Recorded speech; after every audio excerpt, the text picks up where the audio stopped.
बाबा तुम्ही मला फक्त शिवरायांची राजमुद्राच का पाठ करायला सांगितली, शंभूराजांची राजमुद्रा का नाही? अरे बाळा, शंभूराजांबद्दल आपल्या अभ्यासक्रमात फार काही नाहीये ना, म्हणून ती नाही पाठ करायची.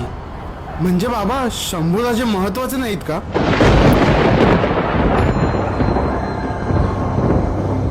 शिवरायांचा 8वा प्रताप, पण शंभूराजेंचा विसरावा का?